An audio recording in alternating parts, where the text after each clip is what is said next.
Here's a reminder of a story, but on previous telling, the story was not completed so that a question could be asked. So let's see what happens when we complete this story and enable another question to arise. But first there's a little anecdote about that being who had been with a spiritual master for many, many years.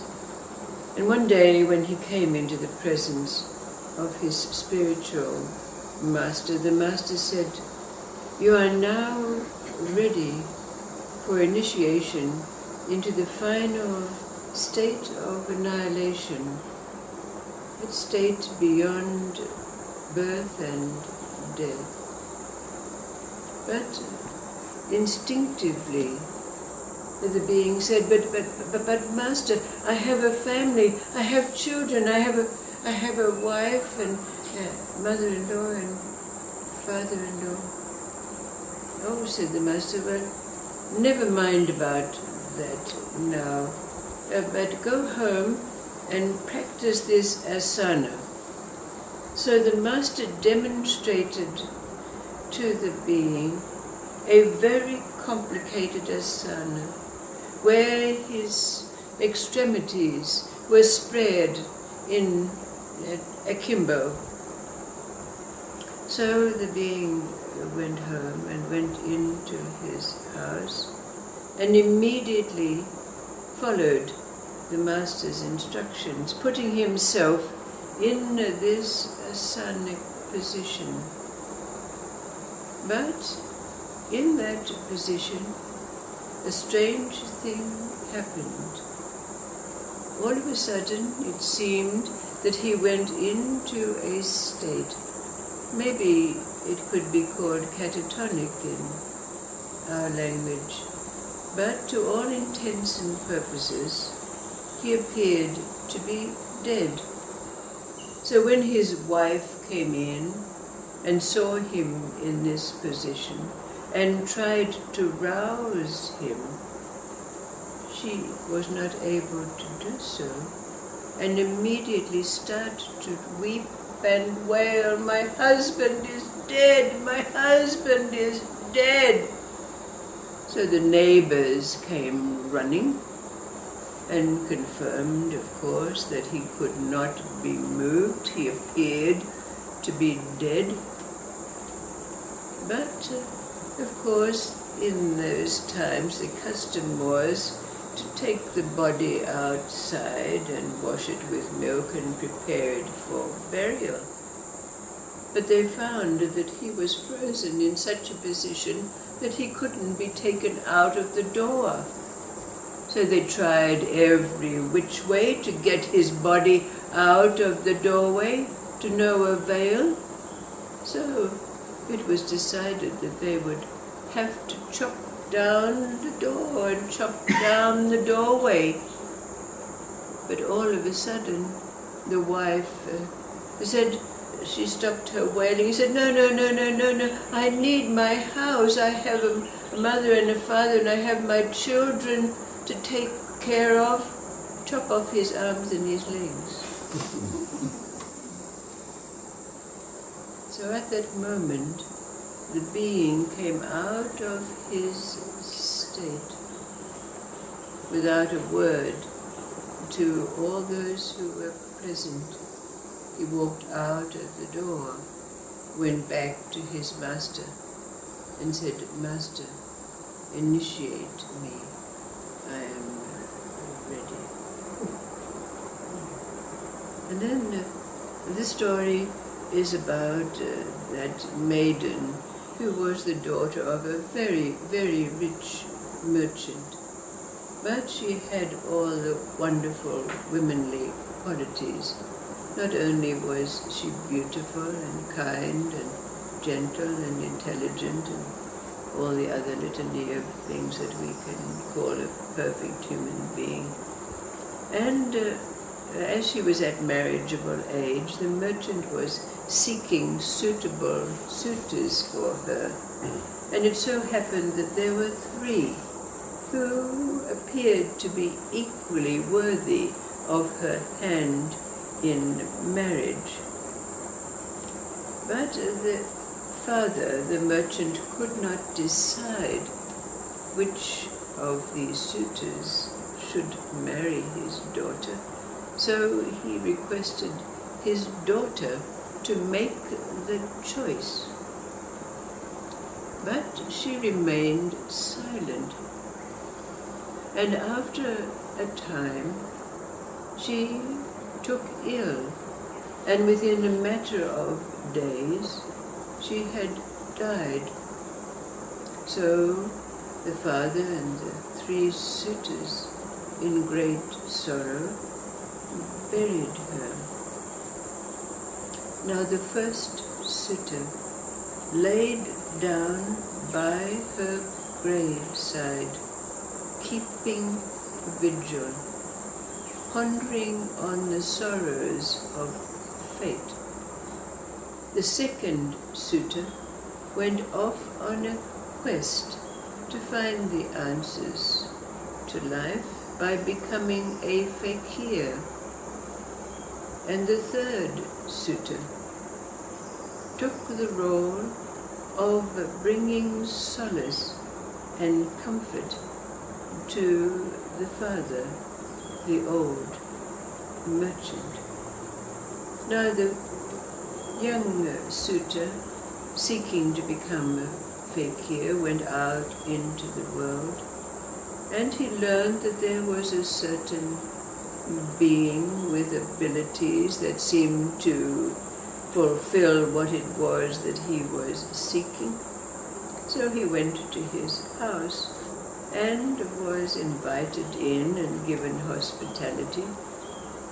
But just as they were about to sit down to a meal, the magician's grandson began to cry.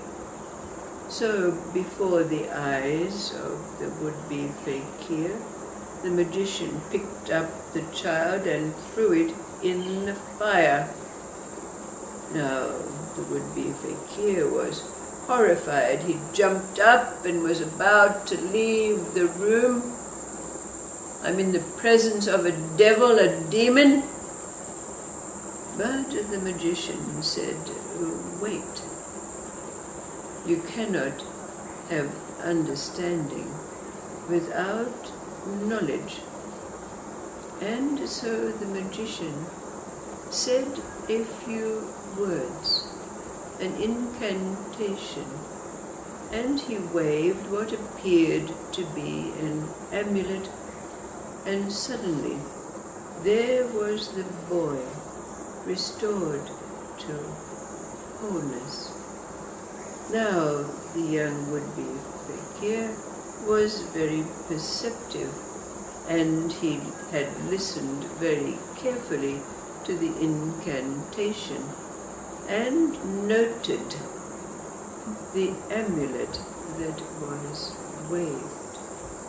So taking his leave, he went off and formed this amulet for himself, and then hastened to the graveside of the maiden, where, in waving the amulet he had made and reciting the incantation, the maiden was immediately restored to life, standing there in all her beauty. Now there was a great argument between the 3 suitors. Of course, the one saying, I have kept a vigil beside her graveside.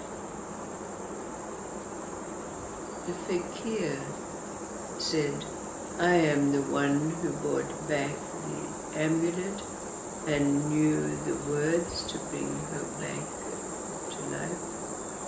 And the third said, and I gave solace to the father in his sorrow. The maiden responded, "The one who went seeking the answers to life and brought me back to life is a humanitarian. He who took care of my father was like a filial son, and he who kept vigil beside my graveside acted as a lover. I choose the lover to be my husband."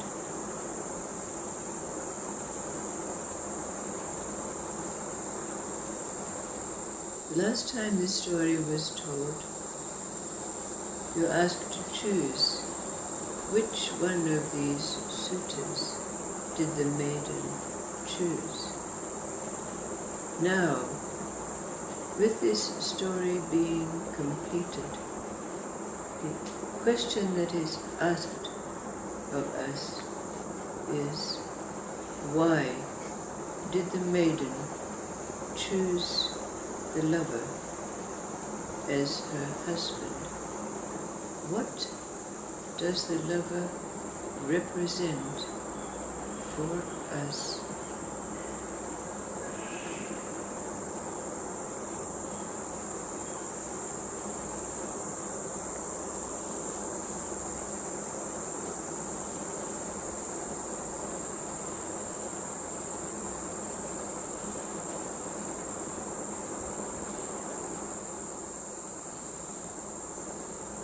It's only love that connects us to the divine.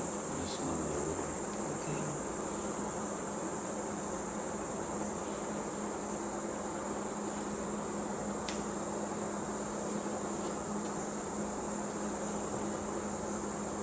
Keeping a vigil.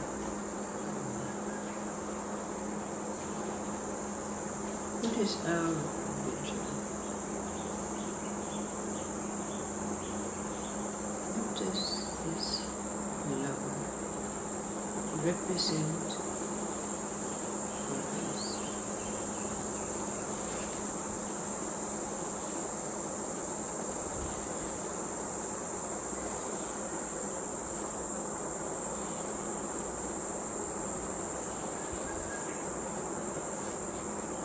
I think that lover for me represents like the whole, everything is, you know, it's like that lover is continually there and just becomes part of that just being there or something like that. And what is it that you cannot forget now? What is it that you keep coming back to? No matter where your mind strays or Yeah, it some comes seduction. back to it, yeah. What does it come back to? What is our vigil? To say the most. Yes, the now is of the mind, isn't it? The present. We know that. The mind's attention and focus and presence, we know that's to do with the mind. But what does this lover represent for us? The heart? Right. So we come back to what that represents too, isn't it? Can you ever forget now? Is there any chance for you, even though we might be pulled away from time to time, to come back to it? Isn't that a vigil? What is it you can't forget? What is it that does not allow us to stray for more than whatever length of times it is? It's our awareness, I guess, our personal awareness, our stability within ourselves. Yes, yes. And life also is connected with our heart, the vibration of life. Right on. And we know it, isn't it? We know it. So what does this love represent? Is it our heart? Is it the love? Our spiritualness, the Right? soul. Yes? Right? Life, Yes, so. life with no opposite. Yes.